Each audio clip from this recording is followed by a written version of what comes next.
Alright guys, ఇవాళ మా daddy birthday 10th of March అనమాట. నువ్వు ఆడపిల్ల అయితే ఏంటి, నువ్వు మగబ్బాయి అయితే ఏంటి అంటే వాట్ ఈస్ ద డిఫరెన్స్?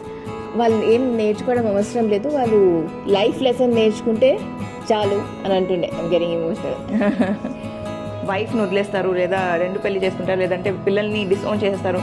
ఒకవేళ మా ఫాదర్ అలా ఉండుంటే happy birthday daddy, thank you, ఒళ్ళో కూర్చోమంటే కూర్చోనని చెప్పి ఇలా మారా కూర్చొని మా అక్క మా మమ్మీ ఒళ్ళో కూర్చుంది.